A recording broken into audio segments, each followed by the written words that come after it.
conocimiento de su voluntad, en toda sabiduría y comprensión espiritual. Oh, oh. Llevando fruto en toda buena obra, agradándole en todo, creciendo en el conocimiento de Dios. Instituto Bíblico, ven Señor Jesús.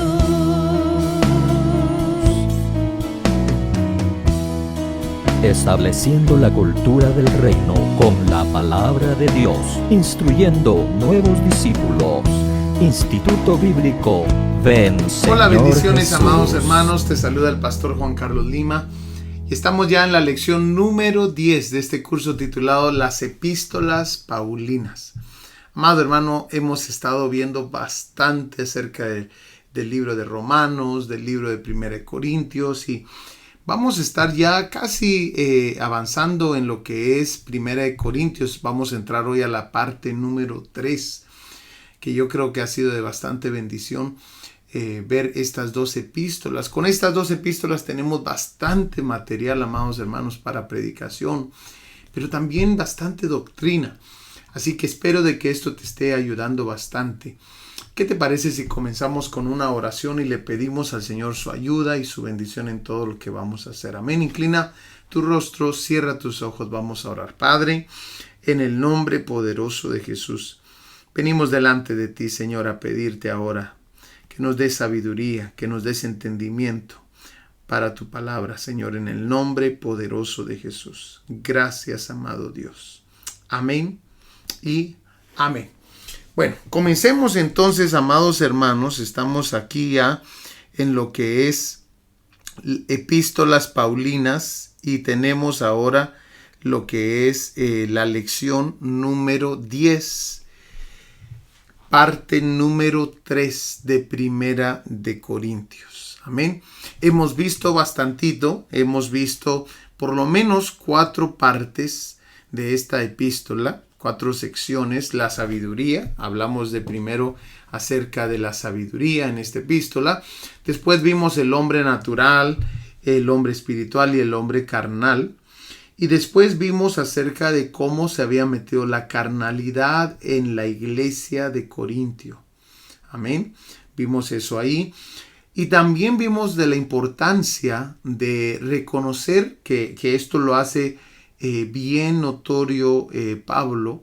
Les habla constantemente del templo de Dios que somos nosotros. Reconocer que nosotros somos el templo de Dios.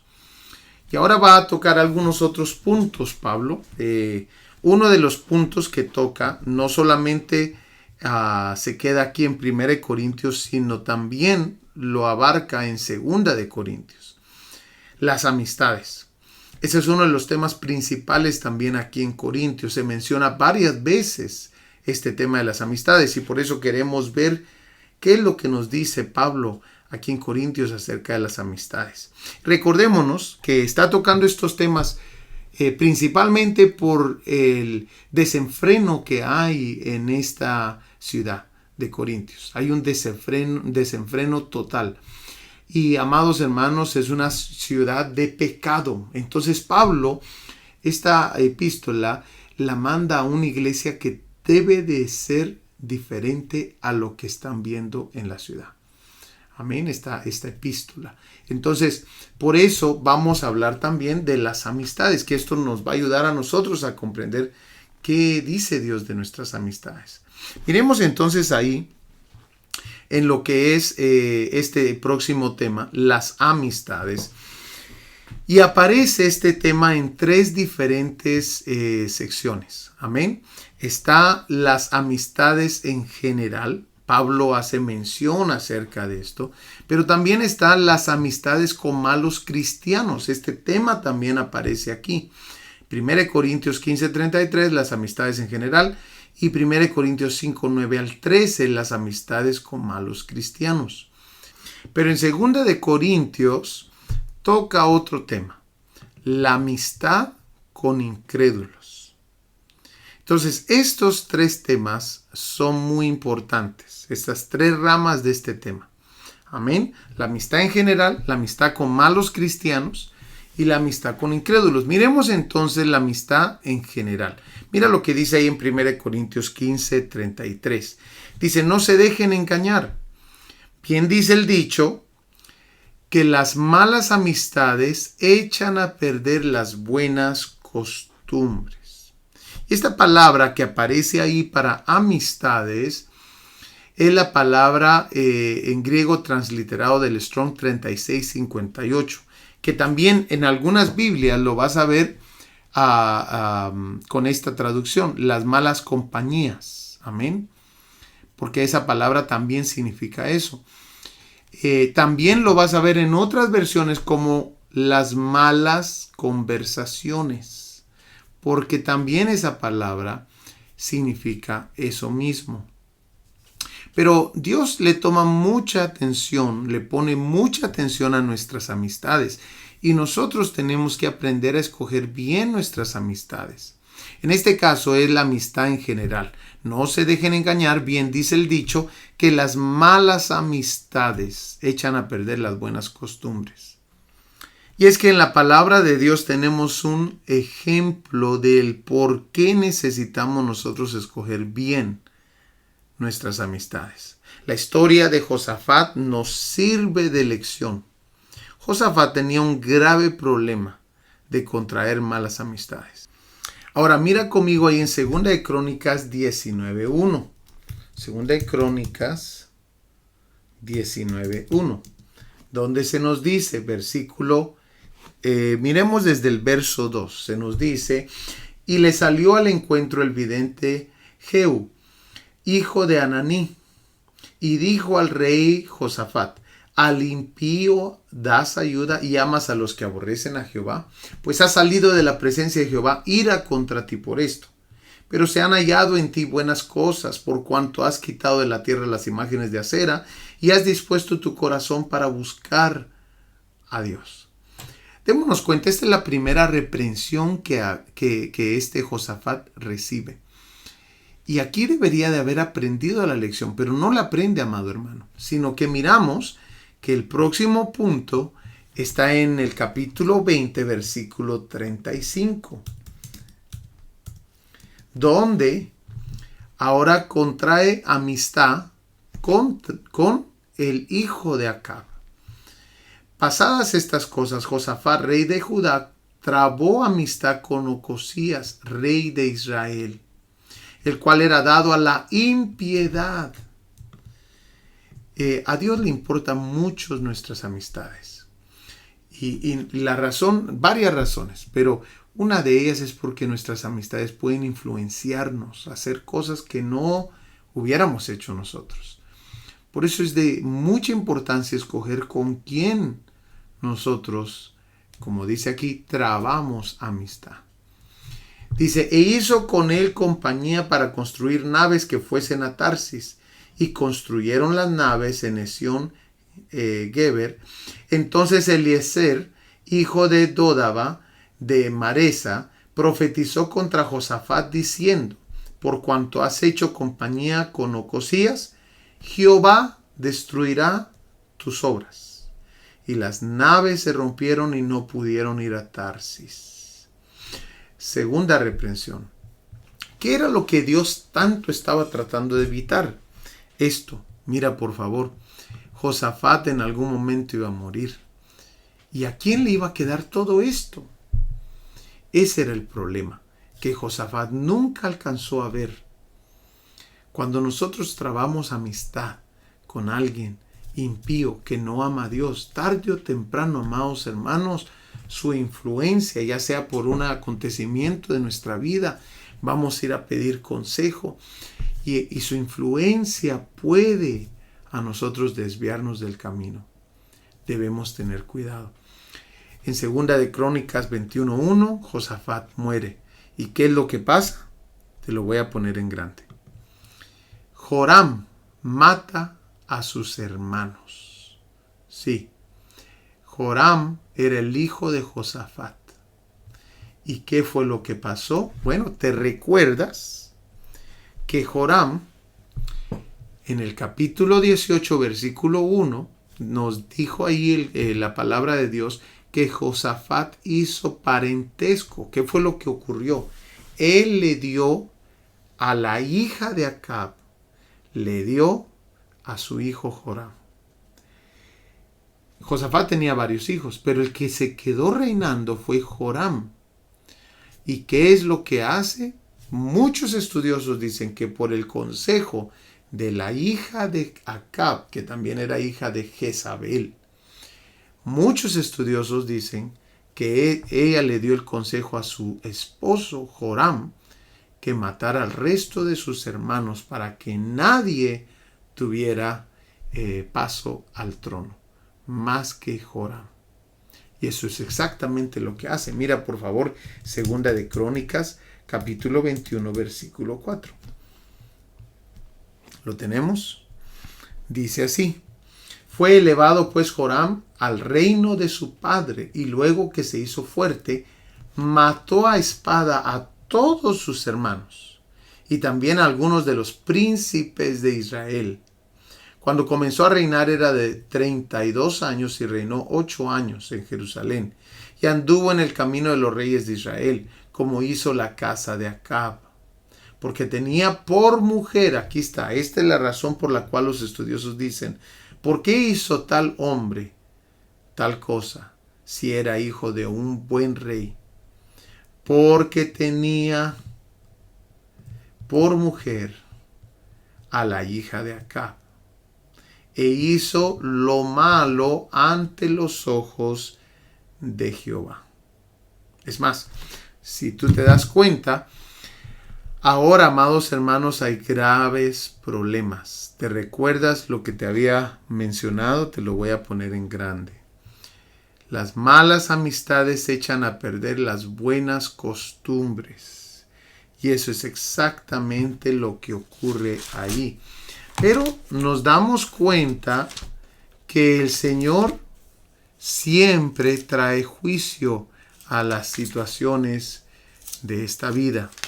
Y en el capítulo 21, versículo 12, vayamos rápidamente ahí.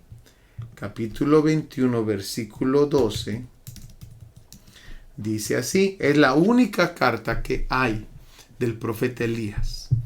Él escribió una carta y la tenemos nosotros en nuestra Biblia. ¿Y a quién se la escribió? A este personaje llamado Joram. Miremos lo que escribió. Dice en el versículo 12.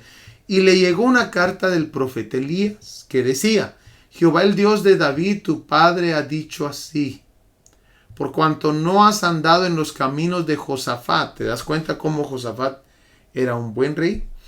Tu padre, ni en los caminos de Asa, rey de Judá, sino que has andado en el camino de los reyes de Israel, y has hecho que fornicase Judá y los moradores de Jerusalén, como fornicó la casa de Acab, y además has dado muerte a tus hermanos, a la familia de tu padre, los cuales eran mejores que tú.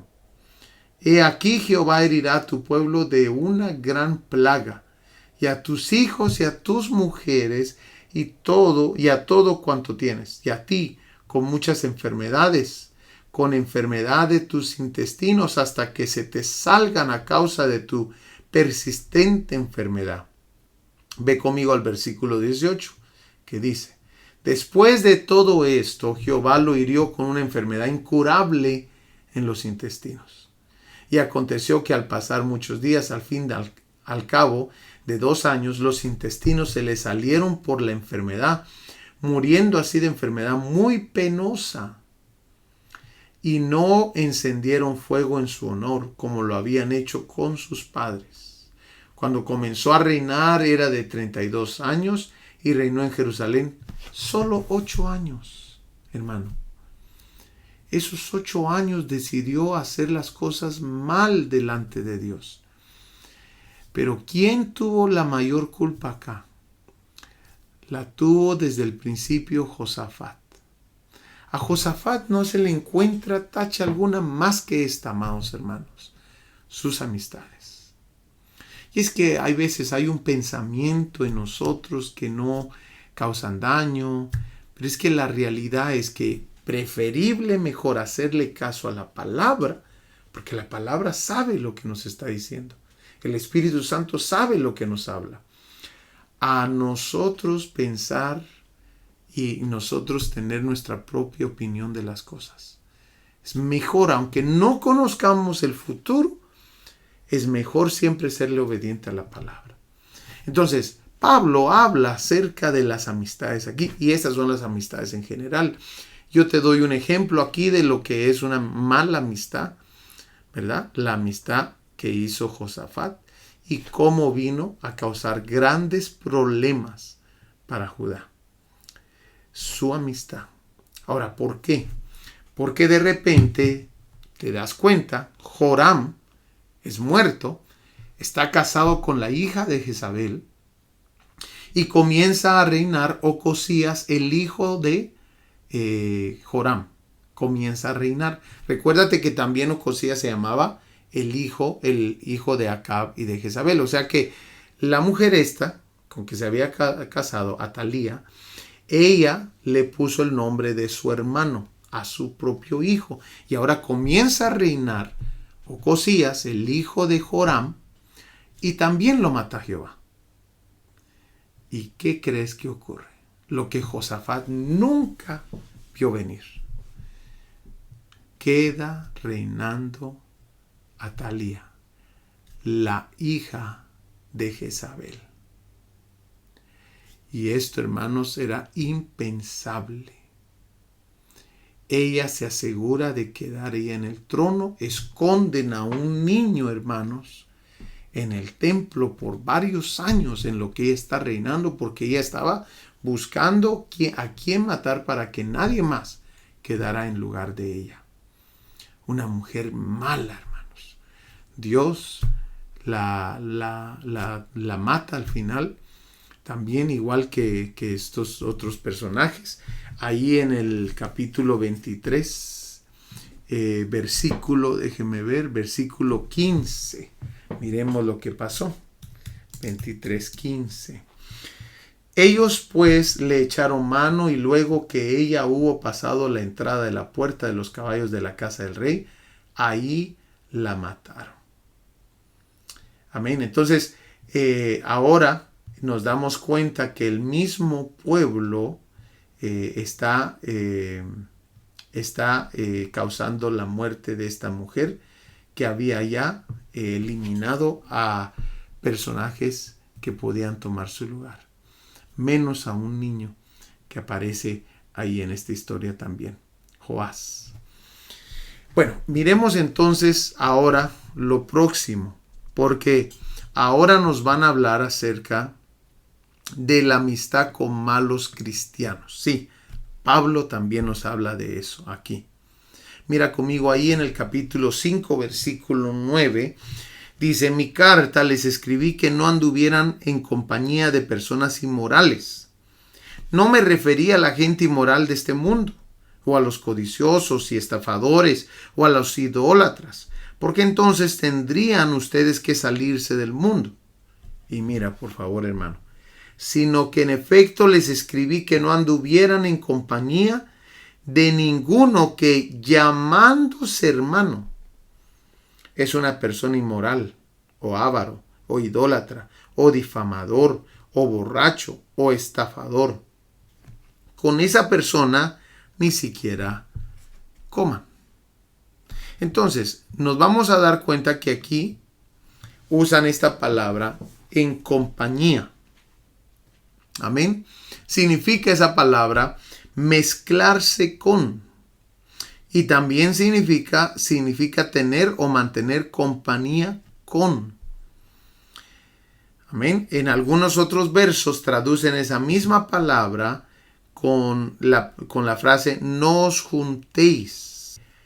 Este es un tema recurrente en las cartas de Pablo. Miremos por favor en 2 de Tesalonicenses 3:6. O sea que como cristiano, nosotros también adentro del pueblo de Dios debemos de ver cómo son los frutos de la gente.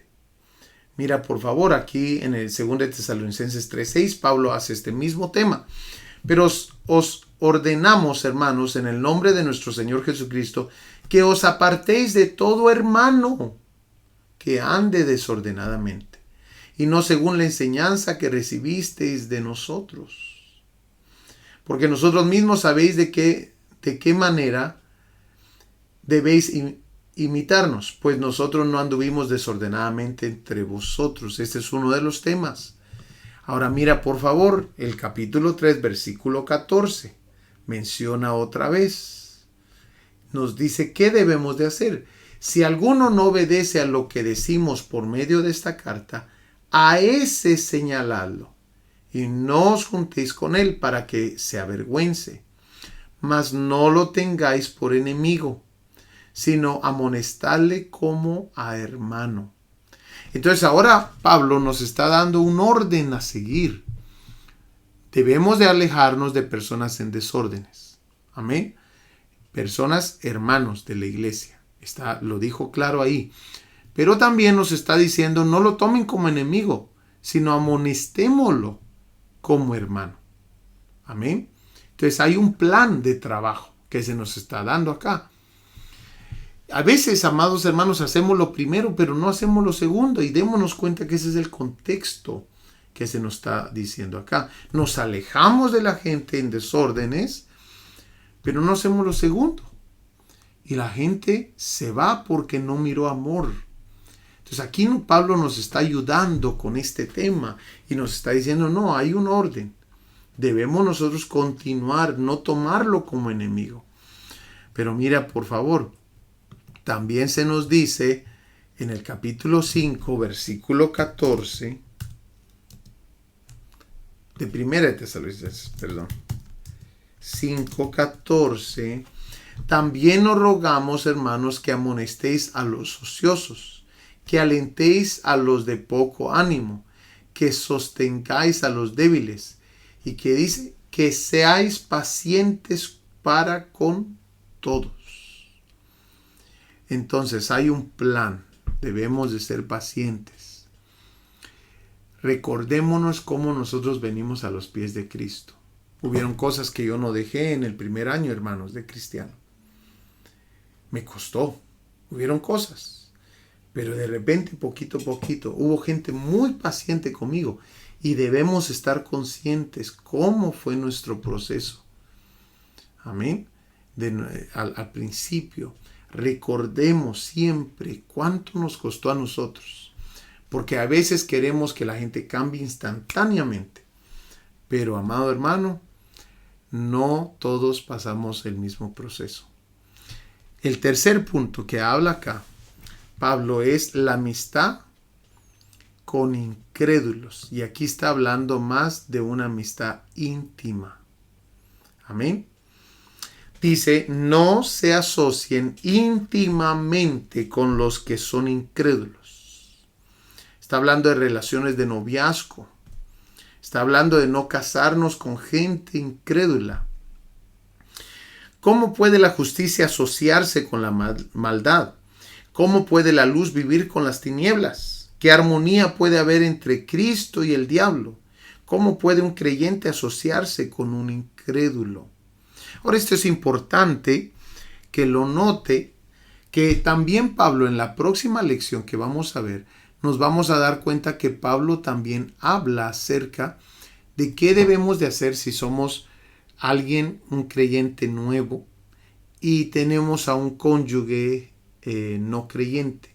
Pablo habla acerca de este tema también, pero ahorita está hablando de nosotros no asociarnos íntimamente. Amén. Con la gente incrédula. Amado hermano, por 15 años que he sido pastor, por la gracia de Dios, he visto, amados hermanos, a bastantes personas que me vienen a decir, pastor, yo le voy a presentar a Cristo. Me vienen a decir, no hay nada de malo, Dios me quiere ver feliz. Me vienen a decir, Él quiere de Dios. él ama a Dios, él va a comenzar a venir a la iglesia o ella va a comenzar a venir a la iglesia. Me han dicho un sinnúmero de excusas. Todo, amados hermanos, por el corazón necio del hombre. La Biblia es clara. He recibido mensajes, he recibido comentarios, pero la Biblia sigue siendo firme en su postura.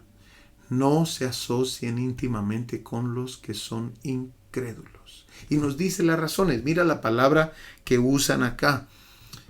Esta palabra, amados hermanos, significa unirse en yugo desigual, contraer una alianza desigual. Ahora, cuando estudiamos el resto de la palabra, nos damos cuenta que varios versos apoyan esto que se está diciendo aquí. Santiago 4:4. Miremos por favor Santiago 4:4.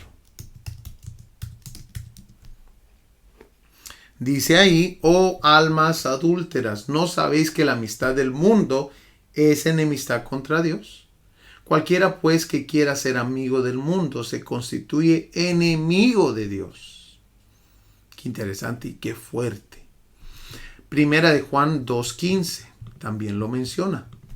Primera de Juan 2:15. O sea que esto no es algo nuevo, no es algo también que solamente lo estamos agarrando de un versículo. Hay varios versos que hablan de esto. Dice así: no améis al mundo ni las cosas que están en el mundo. Si alguno ama al mundo, el amor del Padre no está en él. Dice: no améis al mundo ni las cosas que están en el mundo. ¿Por qué a veces nosotros decimos, o yo he escuchado que dice la gente, es que aquí no hay nadie para que sea mi esposo, que sea mi esposa? No hay nadie, dicen. Pero realmente, amados hermanos, esa palabrita, no hay nadie, o esa frase, viene de un corazón que todavía ama las cosas del mundo. Y ese es un mayor problema. Porque el hecho que no encuentres a alguien aquí en medio del pueblo de Dios, una, identifica que no has orado suficiente. Dos, identifica que todavía hay cosas de allá del mundo que te atraen. Y una de las cosas como Satanás usa para adoctrinar a la gente es por medio de la música. Y ahí en la música, que mucha gente cristiana no la deja todavía, la música del mundo, ahí en la música Satanás está adoctrinando. Y a veces esos deseos vienen de lo que escuchamos. Por eso debemos nosotros de ver este versículo. No améis al mundo, ni las cosas que están en el mundo. Y Primera de Corintios 2:12 nos dice: y nosotros no hemos recibido el espíritu del mundo, sino el espíritu que proviene de Dios, para que sepamos lo que Dios nos ha concedido. Es totalmente otro espíritu. Ahora, este pasaje que está mencionando aquí Pablo, realmente lo sacan del contexto de Deuteronomio 22:10.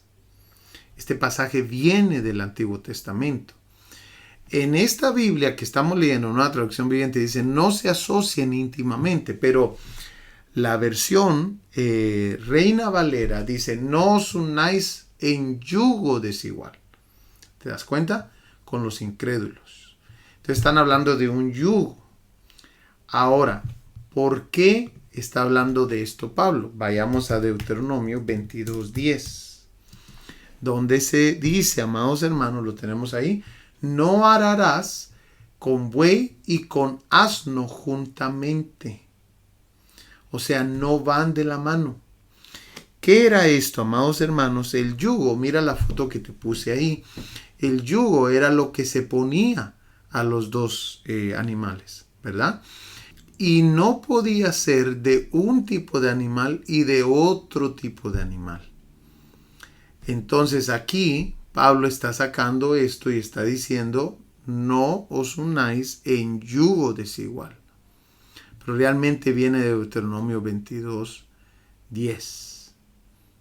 Qué interesante, ¿verdad? Es más, mira lo que encontré acá. El vocablo castellano cónyuge significa precisamente compartir el mismo yugo con otra persona, como es el caso del marido y la mujer en el matrimonio. Qué impresionante, ¿verdad? De allí sale la palabra cónyuge, o sea, estar unido en un yugo con otra persona. Y eso es exactamente lo que es el matrimonio, amado hermano. Por eso, yo te animo, yo soy un ejemplo de ello. Dios todavía une gente. A mí el Señor me habló y me dijo quién iba a ser mi esposa. Yo le pedí al Señor. Yo tenía una tarjetita en mi billetera. Guardaba una tarjetita de joven. Y la tarjetita decía: yo y mi casa serviremos a Jehová. Y Dios sabía que yo guardaba esa tarjetita. Un día me habla el Señor y me dice: si tú me dices que tú y tu casa me servirán, deja que yo escoja a tu esposa. Hermanos, voy a un lugar totalmente desconocido para nosotros y allá sale una mujer y me profetiza y me señala a mi futura esposa. Y me dice: dice el Señor que ella es la mujer, es la promesa, me dijo. Es la promesa que tengo para ti. Yo no conocía a esta señora que salió, pero ahora me estaba afirmando algo que ya Dios me había hablado. Amados hermanos, mi esposa ha sido una gran ayuda en el ministerio. La gente que la conoce aquí en la iglesia conocen lo trabajadora que es, y es una persona que no le gusta estar en público, es introvertida, y amados hermanos, es una persona de mucha bendición para el pueblo. Pero si tú me preguntas cómo hice yo eso, yo no lo hice. El Señor me apuntó y me dijo: ella es. Entonces Dios todavía lo hace. Yo sé que hay muchas corrientes ahí en la internet que dicen que Dios ya no hace eso, que eso son cosas del Antiguo Testamento, pero no fue el caso conmigo.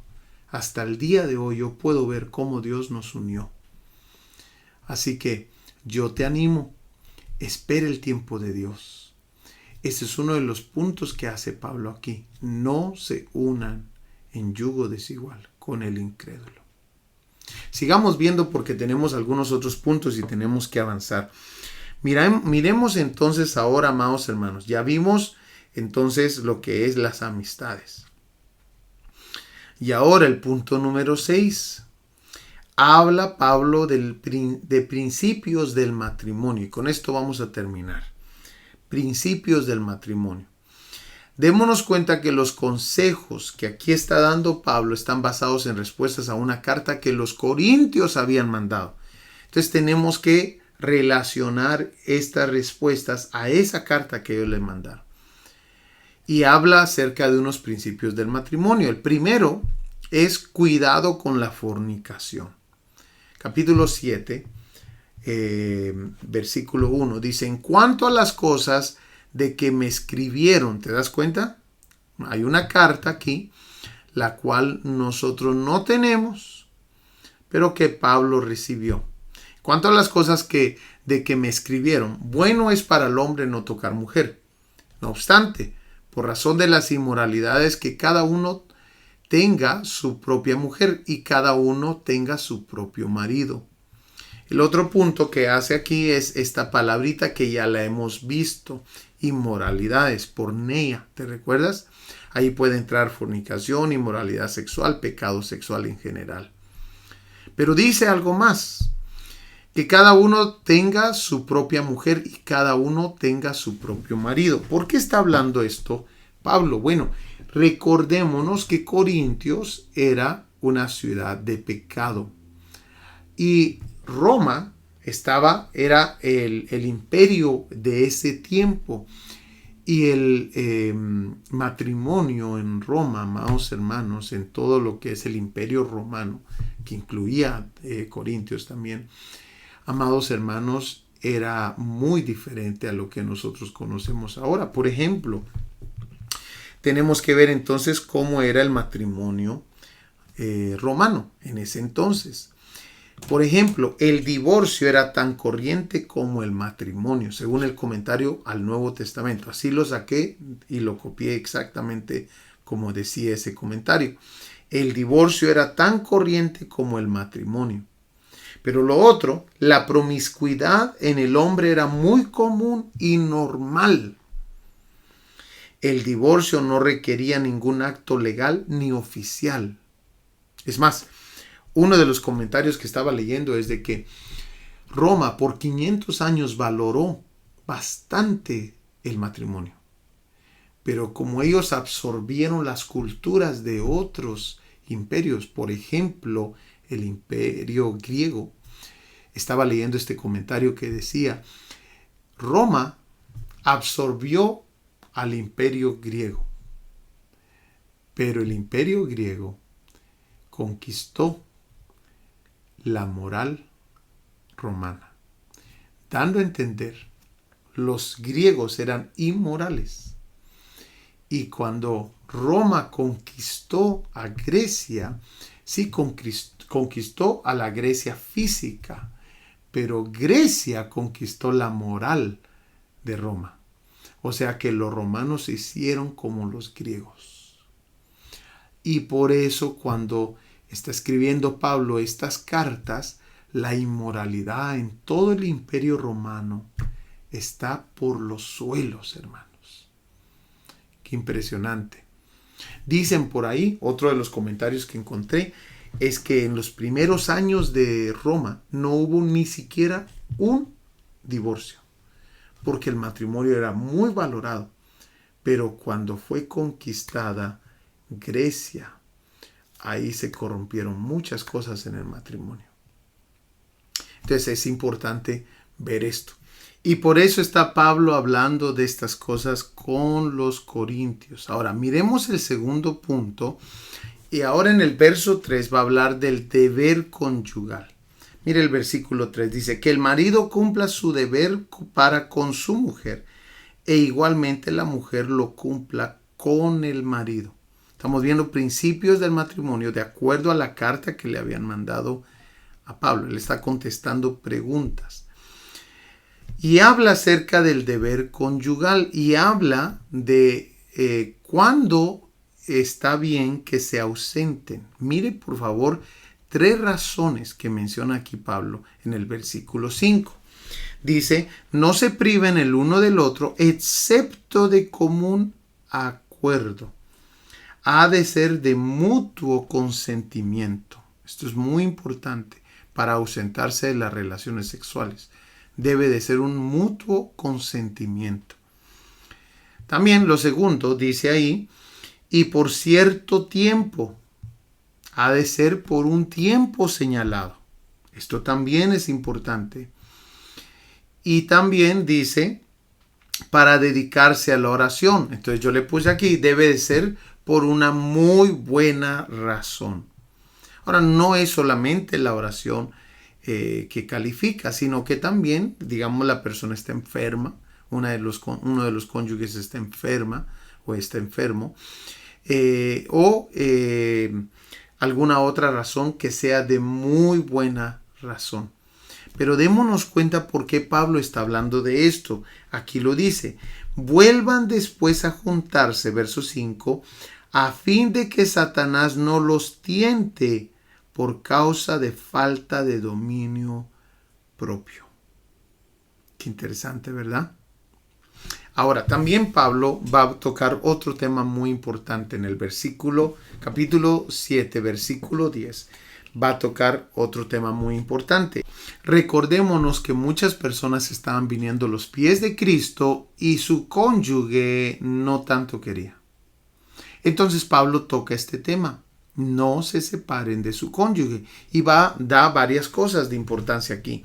Por ejemplo, el primero es, no se separe del marido o esposa no creyente. Yo me imagino que surgieron preguntas. ¿Qué hacemos ahora que estamos en Cristo, pero mi esposo o mi esposa no quiere nada del Señor? Entonces Pablo les escribe, no se separen. Y dice aquí, y si se separan, sigue diciendo Pablo, quédense sin casar o reconcíliense.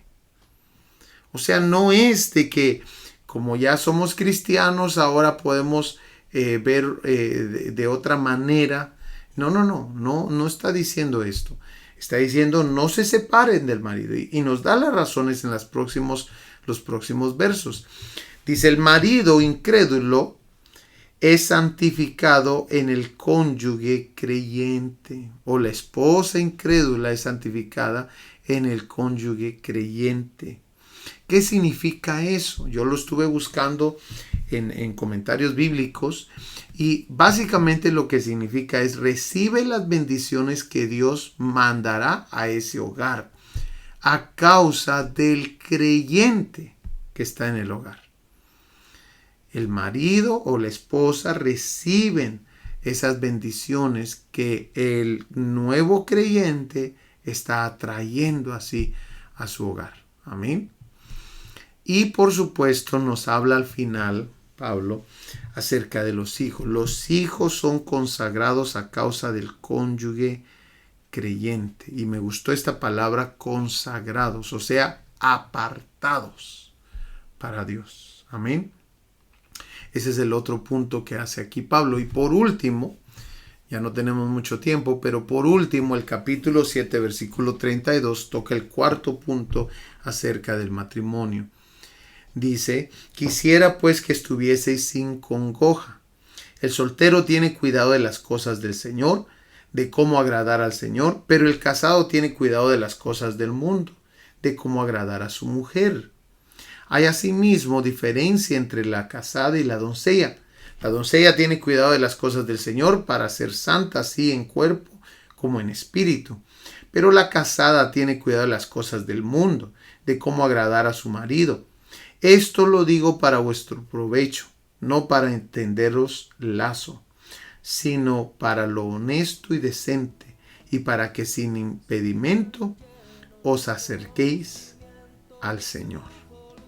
Pablo era mucho de la idea, como él tampoco estaba, él no estaba casado, y él era mucho de esta idea, y lo podemos ver aquí en estos versículos, ¿verdad? Pero dice que a causa por las fornicaciones, que cada quien tenga a su cónyuge, a su esposa. Entonces, amado hermano, hemos llegado al final. Estamos viendo bastantes temas aquí. Tenemos 2 temas más que vamos a tocar aquí en Corintios en las próximas lecciones. Espero que esto te esté siendo de bendición. Que Dios te bendiga, te amamos y te espero para la lección número 11. Amén. Dios te bendiga. Nos vemos. Estableciendo la cultura del reino con la palabra de Dios, instruyendo nuevos discípulos. Instituto Bíblico Ven Señor Jesús.